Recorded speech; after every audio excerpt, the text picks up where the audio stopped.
Salut à tous, on se retrouve pour l'épisode 1957 du Zap Image. On commence aujourd'hui en ce vendredi 30 septembre avec des anniversaires et tout d'abord c'est Olivier Giroud, l'attaquant français fête aujourd'hui ses 36 ans, trop souvent critiqué, il répond toujours présent bien sûr, que ce soit avec l'équipe de France, que ce soit avec ses anciens clubs, que ce soit l'équipe de Arsenal, Chelsea ou son club actuel, l'AC Milan où il est très très bon. Bon anniversaire bien sûr à Giroud en espérant qu'il puisse disputer cette future Coupe du Monde dans quelques semaines.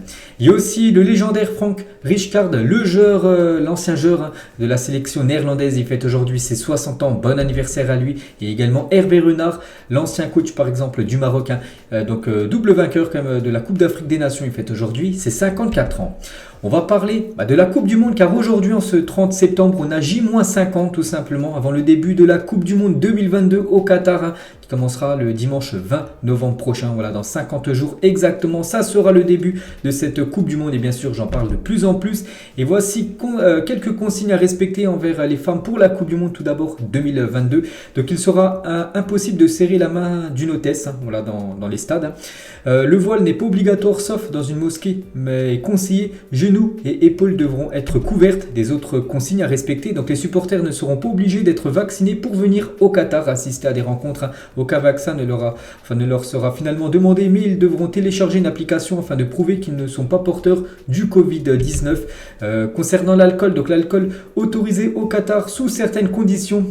Donc à l'intérieur, tout d'abord des fan zones d'une capacité de 40 000 personnes. La bière ne sera disponible qu'entre 18h30 et 1h du matin, quelles que soient les heures du coup d'envoi. Voilà, il n'y a que seulement pendant ce créneau d'horaire que l'alcool sera autorisé. Sinon, par exemple, à 14h de l'après-midi, interdit de boire de l'alcool du côté du Qatar. Toujours avec cette Coupe du Monde concernant cette fois-ci les arbitres. Donc il y aura 6 arbitres français qui sera à la Coupe du Monde.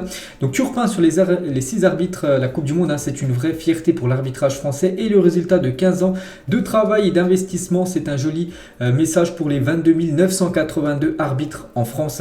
Je travaille tous les jours pour démontrer que l'arbitrage c'est cool. Donc voilà, il est très très content bien sûr Turpin par rapport à tous les arbitres français qu'il y aura pendant cette Coupe du Monde. Et Stéphanie Frappart sera présente parmi les arbitres français. Donc elle a dit l'arbitrage féminin est entré dans le panorama du football masculin et maintenant ce n'est plus une question de genre mais de compétence. Donc elle dit c'est pour ça qu'elle est très bonne en tant qu'arbitre. Donc c'est pour ça que pour elle c'est mérité tout simplement qu'elle accède à cette Coupe du Monde en tant qu'arbitre. Toujours avec cette Coupe du Monde, le joueur Jorginho concernant son favori pour la Coupe du Monde 2022, il a dit je vais encourager le Brésil. N'oubliez pas que c'est un joueur italien, n'oubliez pas que l'Italie ne disputera pas la Coupe du Monde, donc il va soutenir le Brésil, Jorginho. Donc pour rappel, donc l'Italie n'est pas qualifiée pour la compétition, donc le milieu de terrain supportera son pays de naissance parce qu'il est né au Brésil, mais bon il joue avec la sélection italienne. Concernant l'équipe de France, donc il y aura peut-être un match amical prévu avant la Coupe du Monde. Donc l'équipe de France devrait disputer un match amical en novembre avant la Coupe du Monde. Le lieu et l'adversaire ne sont pas encore connus. Donc voilà peut-être un match de préparation avant bien sûr ce France-Australie qui sera le premier match de poule bien sûr pour l'équipe de France pour cette future Coupe du Monde. Toujours avec les matchs qui vont être programmés là. Donc là c'est entre deux nations pas qualifiées pour la Coupe du Monde. Donc le stade Vélodrome pourra accueillir un match amical entre l'Algérie et la Suède le 19 novembre prochain. Donc en gros la veille du début de la Coupe du Monde. Le début de la Coupe du Monde j'ai dit c'est le 20 novembre. Et du coup la veille pour avoir un Algérie-Suède au stade de France. Donc plutôt au stade Vélodrome. Donc les deux fédérations ont donné leur accord. Il ne manque plus que le feu vert de la Fédération française de football pour que ce match soit officialisé du côté du Vélodrome. Donc voilà, ça sera certainement une magnifique ambiance. Toujours avec la Coupe du Monde, on va parler cette fois-ci de la Tunisie, adversaire de l'équipe de France. Ça sera le troisième adversaire des Bleus lors des matchs de poule. Et on peut voir qu'ils ont dévoilé leur nouveau maillot pour la Coupe du Monde. Donc le maillot rouge sera le maillot domicile et le maillot blanc sera le maillot extérieur pour cette équipe tunisienne. On va parler cette fois-ci, on clôture cette page Coupe du Monde, on en parlera bien sûr dans les prochains jours. Et ce week-end les gars, c'est le retour des championnats et au programme, regardez toutes les belles affiches ce week-end. Il y aura un beau Arsenal-Tottenham, c'est le derby du nord de Londres. Il y aura aussi le derby de Manchester City contre Manchester United, l'Inter Milan contre l'AS Roma, PSG Nice, Lens Lyon, Porto Braga ou même Beşiktaş Fenerbahçe. Donc voilà les plus belles affiches du week-end partout en Europe. C'est qu'il y a des très très beaux matchs. Et concernant aujourd'hui, Trois belles affiches, hein. Tout d'abord le Bayern Munich qui joue contre le Bayer Leverkusen. Il va falloir stopper l'hémorragie du côté du Bayern Munich. N'oubliez pas les 4 derniers matchs, aucune victoire. C'est en championnat, je vous parle. Donc c'est 3 matchs nuls, une défaite. Donc voilà, c'est victoire obligatoire ce soir pour le Bayern. Donc Bilbao, Almeria, il y a aussi ce match Angers-Marseille. On va parler bien sûr de cette équipe de l'OM là parce que ce mois d'octobre qui commence demain les gars, le calendrier est complètement fou. Donc c'est 8 matchs pour l'Olympique de Marseille avant le 30 octobre prochain. Donc dans un mois, jour pour jour. Voilà toutes les affiches. Donc il y a quand même ce Marseille Sporting, match aller, match retour. N'oubliez pas que ce Marseille Sporting lors du match aller dans quelques jours se jouera à huis clos. Il y a aussi par exemple ce PSG OM prévu le 16 octobre prochain, ce Francfort Marseille prévu le 26 octobre prochain, même ce Marseille Lens au stade Vélodrome le 23 octobre prochain. Donc voilà le gros calendrier de l'OM pour ce mois qui arrive, ce mois d'octobre. Et Igor Tudor qui est en conférence de presse, donc c'était hier soir avant le match ce soir contre l'équipe de Angers, sur le rythme effréné, je l'ai dit avec tous ces matchs là, c'est 8 affiches en seulement un mois. Tout entraîneur dans le monde a le même avis que moi, je ne peux pas changer ça tout seul, le foot est de plus en plus un business, mais c'est quelque chose qu'on doit accepter quand on en fait partie. Il dit que voilà, il n'a pas le choix, voilà, la Ligue lui met un match tous les 3 jours, il n'a pas le choix, parce que s'il joue pas, son club s'il joue pas, c'est tout simplement un match perdu sur forfait. Igor Tudor toujours, en arrivant, on m'a beaucoup parlé en mal des arbitres français. Je peux dire aujourd'hui que je suis surpris positivement. Je m'attendais à un niveau plus faible des arbitres français en Ligue 1. Je n'ai pas vu du mauvais de façon générale et pas seulement sur nos matchs. Ils sont souvent bons dans le championnat français. Pourtant, ils sont quand même beaucoup critiqués en ce début de saison avec tous les cartons rouges donnés, bien sûr, dans ce championnat de Ligue 1, même de Ligue 2. Toujours avec Igor Tudor sur Gerson, c'est un très bon joueur, mais j'en attends plus à lui de montrer qu'il peut être plus décisif. Voilà ce qu'il a pu dire. Igor Tudor de Kaminarit qui est également en conférence de presse avec Igor Tudor. Donc il y a Kaminarit sur Dimitri Payet, il est très pro. Je suis là pour apprendre de lui, ça serait magnifique de lui ressembler. Dans les prochaines années, je suis un joueur de caractère. L'OM, ce n'est pas facile au quotidien, il faut avoir les nerfs solides parce qu'il y a beaucoup de pression bien sûr pour les joueurs de l'OM. Il faut toujours être au top et surtout être le plus performant. Et concernant ce match ce soir, donc une mauvaise nouvelle du côté de l'OM parce que Kolasinac s'est blessé à l'entraînement ce jeudi soir, donc hier, et du coup il y a match ce soir, donc là c'est une mauvaise nouvelle. Donc Igor Tudor devra faire sans le Bosnien et Nuno Tavares qui est suspendu ce soir, donc on ne sait pas qui commencera sur ce couloir gauche du côté de l'OM contre Angers ce soir. On va parler du propriétaire de Marseille. Franck Macour a démissionné de son poste de président du conseil de surveillance de l'OM. Il n'a pas démissionné en tant que propriétaire de l'OM, plutôt de son poste de président du conseil de surveillance. Voilà, c'est pas la même chose. Donc le président marseillais prend ainsi du recul sur le club et c'est la même chose concernant Jacques-Henri Hérault. Pourrait également quitter le conseil de surveillance de l'OM prochainement, ce qui l'éloignerait encore un peu plus du club. Donc voilà quelques infos de plus sur cette équipe marseillaise. Et toujours avec Marseille, on va parler de Bamba Dieng qui est très peu utilisé, même jamais utilisé par Igor Tudor. Et avec la grave blessure de Loïs Denis du côté de Angers, le SCO Angers pense à Bamba Dieng. Le club angevin peut utiliser un joker médical et réfléchir à un prêt sec. Pour le Sénégalais, un petit rappel, c'est quoi le joker médical? Donc Angers pourra recruter un joueur en dehors des périodes de transfert conventionnel en utilisant le système de joker médical qui permet le recrutement d'un joueur en cas de grosse blessure dans l'effectif. Donc j'ai dit les gars du côté de Angers, j'ai dit hier que Loïs Denis, victime des rupture des ligaments croisés, donc du coup 6 mois d'indisponibilité pour Loïs Denis. Du coup Angers cherche un numéro 9 et pense tout simplement à Bamba Dieng. Donc si Dieng ce soir joue contre Angers, il pourrait peut-être jouer contre son futur club parce que ce soir c'est Angers-Marseille. Regardez la une aujourd'hui du journal L'Équipe. Les dessous d'un divorce, et ça revient sur Christophe Galtier, parce qu'actuellement il y a beaucoup de polémiques sur Galtier par rapport à son départ de Nice pour rejoindre Paris. Les déclarations de Julien Fournier, l'ancien directeur du football de Nice, ont jeté le trouble sur les conditions dans lesquelles Christophe Galtier a quitté la Côte d'Azur pour le PSG. Sa gestion de la période du Ramadan serait notamment mise en cause. Donc le journal L'Équipe explique que la rupture entre Galtier et Julien Fournier a été consommée en avril dernier sur la gestion du Ramadan. Dans une période difficile pour Nice, Galtier aurait jugé compliqué que plusieurs de ces joueurs doivent jeûner et être affaiblis pour les jours de match. Donc en gros il était contre que ces joueurs fassent le Ramadan. Et du coup voilà en gros pourquoi c'est un peu parti au clash, on va dire que c'était compliqué après pour les dernières semaines pour Galtier du côté de Nice. Et Julien Fournier l'a dit si j'explique vraiment les vraies raisons pour lesquelles on s'est disputé, parce que c'est vraiment le mot, Christophe n'entrerait plus dans un vestiaire ni en France ni en Europe. Et Galtier qui est en conférence de presse hier, vu que le PSG joue contre Nice demain. Donc sur les propos de Julien Fournier, il a dit: je ne suis pas surpris de la manière dont il s'est exprimé. Je ne veux pas me fatiguer, m'épuiser à répondre ou à débattre sur tout ce qu'il dit. Sur la forme, je ne suis pas surpris connaissant le personnage. Donc voilà le clash entre l'ancien directeur sportif de Nice, donc Fournier, et Christophe Galtier, maintenant le coach parisien. Et toujours avec Galtier par rapport à son équipe du PSG actuellement, je rappelle aux joueurs qu'il est important de faire mettre un voire deux genoux à terre à nos adversaires quand on le peut. On doit être plus tueur pour se faciliter l'enchaînement des matchs et faire plus de rotation. Donc en gros, il dit que son équipe doit être plus tueuse en gros dans le match. Voilà, quand il y a des occasions, il faut les mettre au fond. Voilà, que le match soit fini comme ça. Bien sûr, il peut faire des rotations, faire sortir les joueurs cadres pour les faire souffler pour le prochain match. Toujours du côté de Paris, on peut voir que Marquinhos et Neymar étaient à l'entraînement hier du côté de Paris. Donc bien sûr les deux seront certainement dans le groupe, certainement titulaires demain contre l'équipe de Nice. Et concernant Messi, Mbappé et Verratti n'étaient pas présents à l'entraînement collectif hier du PSG. Pourtant c'est demain le match contre Nice. Donc pourquoi ces trois-là ne sont pas là? Donc on ne sait pas. Concernant Mbappé les gars, donc il n'est pas blessé, il est simplement ménagé, sera présent normalement voilà, demain pour affronter Nice et même titulaire. Donc concernant Verratti et Messi, donc on verra s'ils seront disponibles ou non demain. Pour ce match contre le GC Nice. N'oubliez pas que Messi les gars, il a un rhume actuellement, c'est pour ça qu'il avait commencé déjà remplaçant lors du dernier match avec l'Argentine. Et toujours avec Mbappé, cette fois-ci Neymar, on sait qu'il y a un peu de conflit entre les deux. Donc ils ont pris la décision de calmer la bataille des égos, conscients que cela nuit à la vie du groupe. Bon, ça c'est pas trop une mauvaise nouvelle, voilà, c'est plutôt une bonne nouvelle bien sûr pour déjà le PSG. Je pense que c'est très bien que les deux aient parlé ensemble bien sûr pour pas que ça sombre, on va dire, la vie de groupe du côté du PSG. Et toujours avec Kylian Mbappé, donc trouverait que le mercato estival du PSG a été raté. Donc l'international français regretterait qu'aucun numéro 9 de classe internationale a été recruté parce que le PSG, les gars, avait promis à Kylian Mbappé quand ils l'ont prolongé.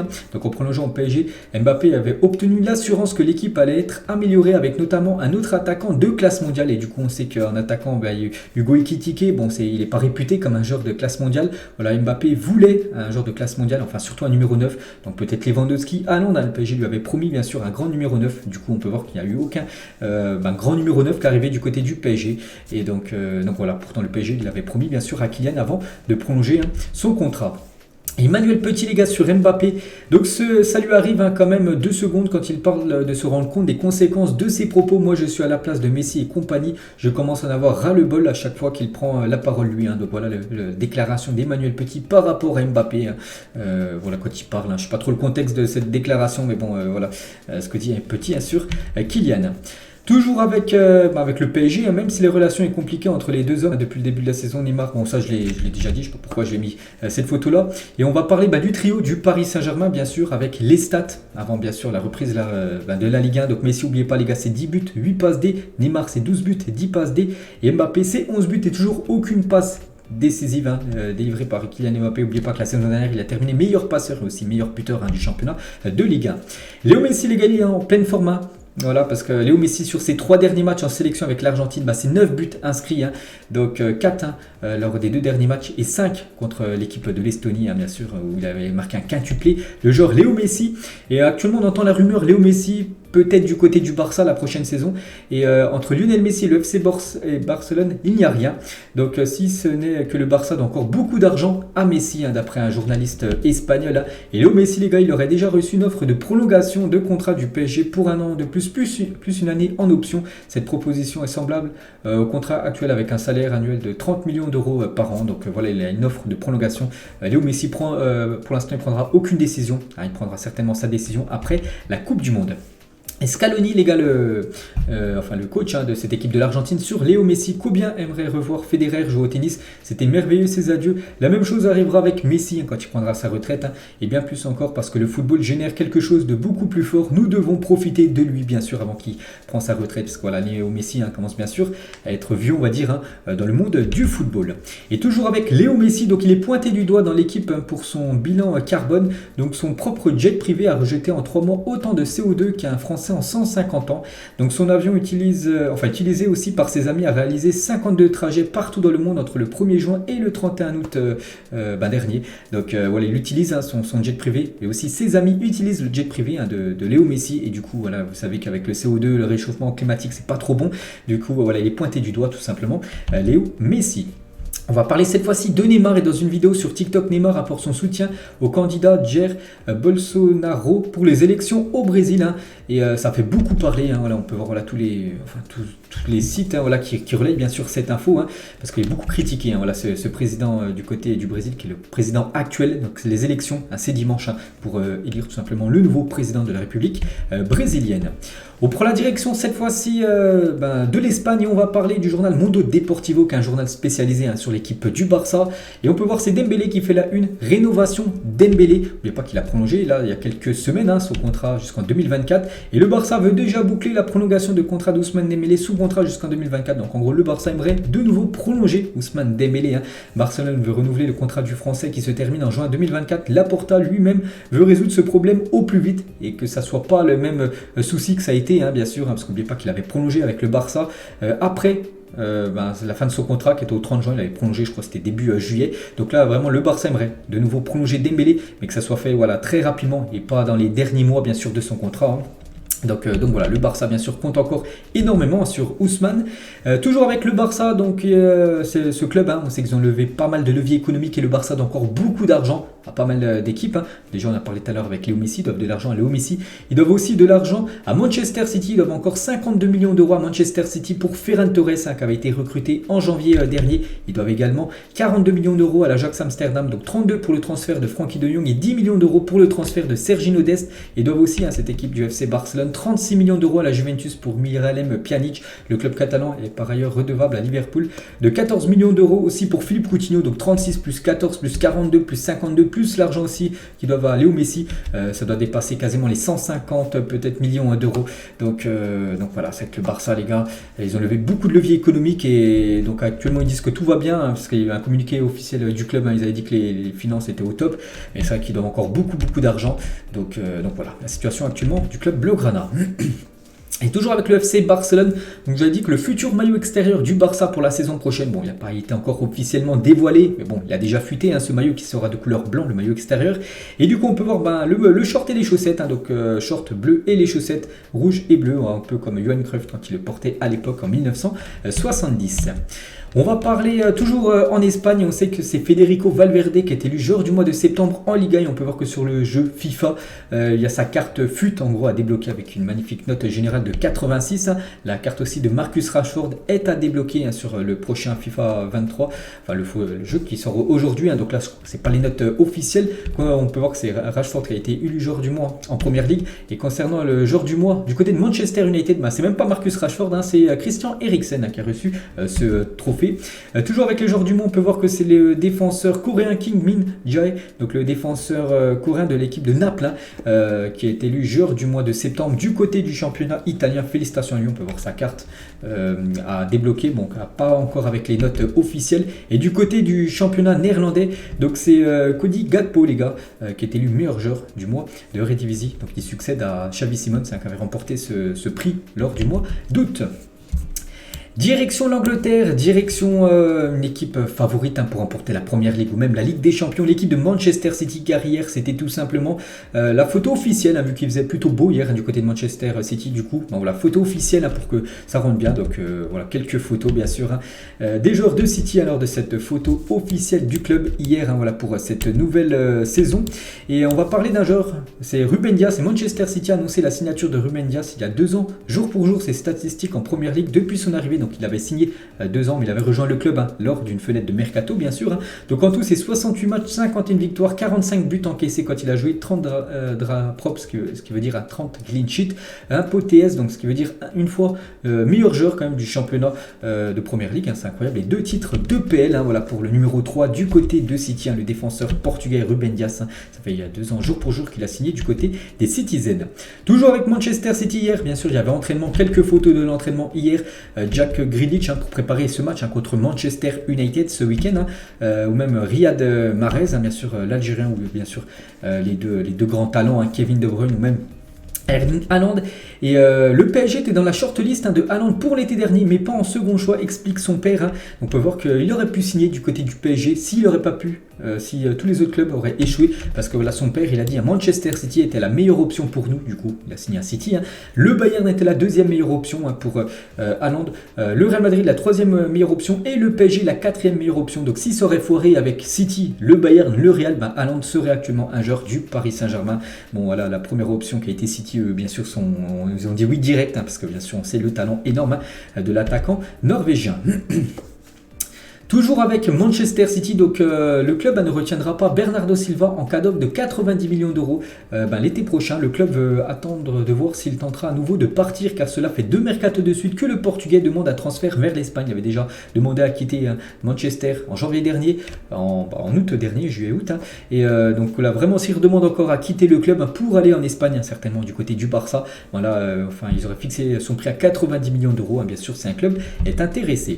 Et toujours avec Manchester City, on va parler du jeune Phil Foden est parvenu à un accord pour prolonger avec Manchester City jusqu'en 2028. Il doublera son salaire, c'est pas encore officiel, ça pourrait l'être dans les prochains jours. Donc bien sûr jackpot pour Phil Foden. On va parler cette fois-ci de Liverpool et Ibrahima Konaté de retour à l'entraînement aujourd'hui. Ça fait plaisir pour le défenseur français des Reds, parce que ça fait longtemps qu'il n'a pas joué, parce qu'il est blessé depuis le match amical contre l'équipe de Strasbourg. C'était le 31 juillet dernier.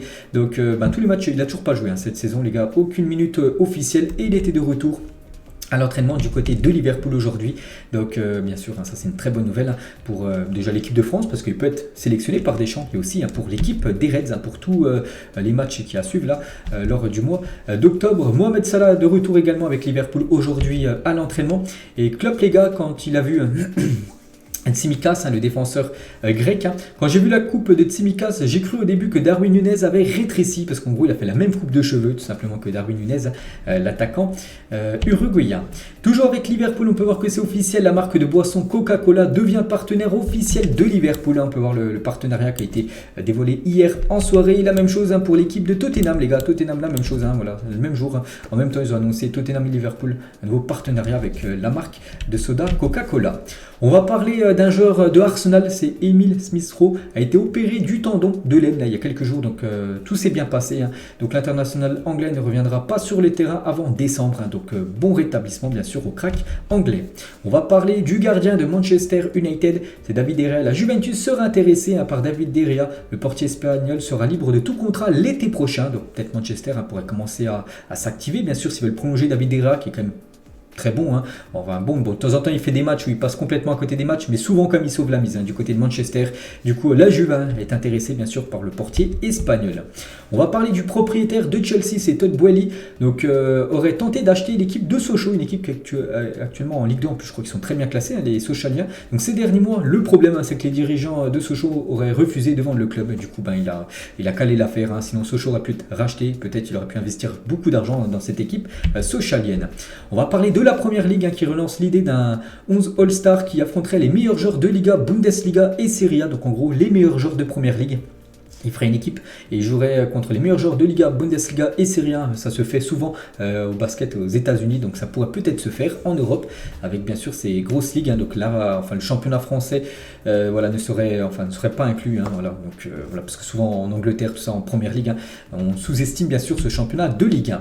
Antonio Conte, les gars, à propos des rumeurs l'envoyant la Juventus. On vient juste de débuter la saison et j'ai évoqué ce sujet à de nombreuses reprises et j'ai toujours dit que je suis heureux et que je prends du plaisir à Tottenham. Donc voilà, pour lui c'est pas une option de signer du côté de la Juventus, il se plaît très bien du côté des Spurs et il revient par rapport à ce qu'a vécu son joueur, les gars, Richarlison au Parc des Princes, jeté de banane. C'est incroyable d'être témoin de ce genre d'acte en 2022. J'espère que ces personnes, donc les coupables, seront bannis pour le restant de leur jour, et qu'ils soient bannis bien sûr du stade. Et n'oubliez pas que la FIFA, les gars, n'oubliez pas, c'est que la FIFA, on sait qu'ils vont ouvrir une enquête suite à la banane jetée au pied de Richarlison lors de sa célébration au Parc des Princes. Donc ils vont essayer de retrouver bien sûr à ces personnes là, ou les personnes qui ont jeté ces projectiles, et voilà, ils pourraient être bannis bien sûr de stade. On va parler de Nagelsmann les gars à propos des derniers résultats décevants du Bayern. Le Bayern reçoit le Bayer Leverkusen ce soir. Il est toujours très important de se remettre en question. J'ai re-regardé tous les matchs, analysé beaucoup de choses. Donc voilà, ce soir il ne faudrait pas encore une nouvelle contre-performance comme de Nagelsmann. Sinon ça sentirait pas bon voilà, parce que je vous ai dit, ces 4 derniers matchs, aucune victoire en Bundesliga pour cette équipe du Bayern. Donc ce soir, victoire obligatoire pour l'équipe du Bayern Munich. On va parler de Youssef Bellali, j'en avais parlé il y a quelques jours, c'était seulement des rumeurs, mais bon voilà, ça allait se faire, cette fois-ci c'est officiel. Brest annonce la résiliation de contrat de Youssef Bellali, donc voilà, le joueur algérien quitte cette équipe de Brest, il devrait retourner au Qatar, voilà, signé dans un club, pour l'instant c'est pas quel club, pour l'instant sera l'heureux élu on va dire. Et suite au départ annoncé de Youssef Bellali par le Stade brestois, le club perd très rapidement des abonnés sur les réseaux sociaux, parce que je me souviens très bien quand il avait signé du côté de Brest, Brest avait gagné plus de 100 000 abonnés sur ses réseaux sociaux, Facebook, Twitter, Instagram, tout ça, et du coup maintenant il y en a beaucoup voilà, qui quittent la page de Brest, vu que Youssef Bellali a résilié son contrat. Et toujours avec Brest les gars, donc rien à voir avec Youssef Bellali, donc ils écopent d'un point de pénalité avec sursis pour des incidents graves commis dans ces tribunes lors du match face à Strasbourg. Début septembre dernier, des supporters avaient jeté des projectiles sur un arbitre, donc la tribune Quimper devrait être fermée les 2 prochains matchs à domicile. Cette tribune juste derrière les buts sera fermée voilà, pour les 2 prochains matchs à domicile. Ils écopent d'un point de pénalité avec sursis, donc s'il y a encore des débordements, donc voilà, Brest perdra 1 point au classement. Et toujours avec les sanctions, donc cette fois-ci c'est l'équipe de Metz en Ligue 2, et officiel, la commission de discipline de la LFP a prononcé un match à huis clos pour le FC Metz. Cette décision fait suite aux incidents survenus lors de la défaite de Metz contre Guingamp 6-3, ils avaient perdu à domicile le 12 septembre dernier lors de la 8e journée de Ligue 1, et du coup voilà, le prochain match se jouera à huis clos du côté du stade Saint-Symphorien. On va parler d'un joueur de Monaco les gars, c'est Guillermo Maripan, je crois que c'est un défenseur colombien si je ne me trompe pas, donc 28 ans, prolonge avec l'AS Monaco jusqu'en 2025, voilà c'est officiel, on l'a appris hier dans la soirée, donc bonne nouvelle bien sûr pour lui. On va parler d'un autre monégasque, je crois en plus il fête son anniversaire aujourd'hui, c'est Alexander Nubel, le gardien allemand, sur son futur statut au Bayern Munich. Si Neuer est toujours au Bayern et qu'il a un contrat jusqu'en 2024, ça n'a aucun sens d'y retourner, parce qu'oubliez pas qu'actuellement il est prêté par le Bayern Munich à l'équipe de l'AS Monaco, et en gros il ne veut pas retourner du côté du Bayern Munich tant qu'il y aura Neuer, parce qu'il sait que voilà, ça sera la doublure qu'il ne jouera pas, et lui bien sûr va avoir du temps de jeu, c'est pour ça qu'actuellement il se plaît très bien du côté de Monaco. Officiel, Désiré Doué, donc 17 ans, un jeune joueur de Rennes, est nommé pépite du mois de septembre en Ligue 1 Uber Eats, donc félicitations aux jeunes Rennais. On va parler cette fois-ci de l'équipe de Lyon. Il y a accord oral trouvé pour la vente de Lyon entre John Textor et les banques créancières. Les actionnaires de OL Group ont été convoqués ce jeudi, donc hier ce n'est plus qu'une question de jours, l'officialisation de Textor en tant que propriétaire de l'équipe de Lyon. Et du coup c'est un 3e club sous pavillon américain. On peut voir voilà, cette carte, une carte de France avec tous les clubs de Ligue 1 et avec tous les propriétaires. Donc le PSG on peut voir bien sûr, c'est le Qatar qui a acquis le club en 2011, et du côté de Lyon, voilà, John Textor, donc le 3e américain à investir, être propriétaire d'un club de Ligue 1 après Marseille avec Franck Macour, et aussi Gary Cardinal, c'est un petit du côté de Toulouse, c'est le propriétaire bien sûr du TFC. Et voici aussi cette carte, article très intéressant sur les groupes de hooligans en France. Voici une cartographie des groupes connus sur le territoire, voilà, de tous les groupes, on va dire, des hooligans, donc voilà, de supporters, voilà, un peu partout en France. On va parler cette fois-ci des blessures en France ou même partout en Europe, selon un rapport d'un courtier d'assurance britannique. Le nombre de blessures a augmenté de 20% pendant la saison 2021-2022, peut-être à cause de tous les matchs bien sûr qui a dû être enchaîné tout simplement. Cela aurait coûté plus de 40 millions d'euros au Paris Saint-Germain, voilà, toutes ces blessures, donc voilà, bien sûr il y a de plus en plus de blessures avec le rythme effréné bien sûr des rencontres. Une séquence assez drôle au Mexique, donc les Pumas annoncent que Dani Alves s'est pété le ligament du genou. Donc une vague de soutien se crée au Brésil, voilà, pour soutenir Dani Alves. En plus il a l'espoir de jouer la Coupe du Monde. Donc Dani Alves les gars dément sur Twitter être blessé. Il demande à son propre club d'aller porter la poisse à quelqu'un d'autre. C'est incroyable que son club dit voilà, que rupture des ligaments croisés pour Dani Alves, alors que c'est même pas vrai. Donc voilà, tant mieux bien sûr pour Dani Alves, il est en pleine santé actuellement. On va parler de Cristiano Ronaldo, vous savez qu'il déçoit quand même CR7 voilà, par rapport à ses dernières prestations, et sa sœur voilà, le protège toujours. Donc la sœur de Cristiano. Les Portugais sont malades, mesquins, sans âme, stupides, ingrats. Il n'y a jamais ingrat. Cristiano, le meilleur joueur du monde, parce qu'il a été beaucoup critiqué, Cristiano Ronaldo, par rapport au dernier match de la sélection portugaise, où par exemple contre l'Espagne, il a eu des occasions, il ne les a pas mises, et bien sûr il a été pointé du doigt par les médias portugais. Et voilà ce que dit Cristiano Ronaldo pour défendre son frère, hein.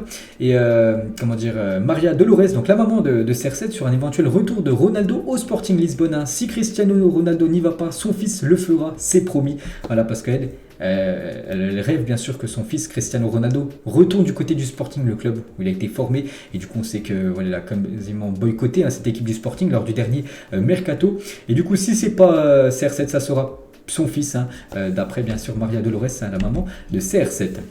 Une déclaration de Thierry Henry par rapport à la VAR après avoir marqué. Vous ne savez même pas si vous devez sauter de joie. Est-ce que je saute? Est-ce que je fais la fête? Est-ce que je ne fais pas la fête? Ça tue la joie du jeu en gros.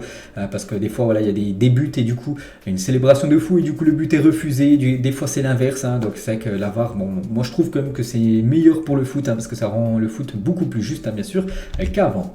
Ça s'est passé un 29 septembre, donc on est le 30 septembre, donc c'était hier exactement. Donc c'était il y a 13 ans, jour pour jour. Brice Taton, supporter de Toulouse, décédé des suites d'une violente agression lors d'un déplacement à Belgrade, lors d'un match de Coupe d'Europe. Le virage est du stadium sera nommé virage Brice 2 mois plus tard en son honneur.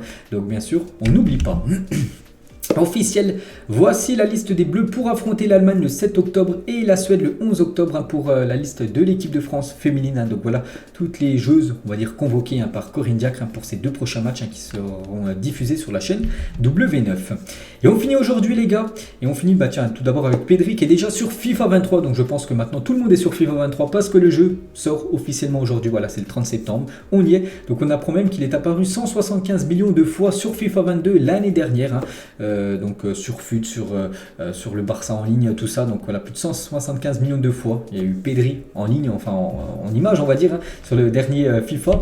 Et toujours avec FIFA les gars, donc Franck Ribéry, on va dire, pose un coup de gueule, hein. Voilà déjà la photo de Franck Ribéry dans ce FIFA 23, qui ressemble pas du tout à Franck, hein, et Franck Ribéry l'a dit, hein.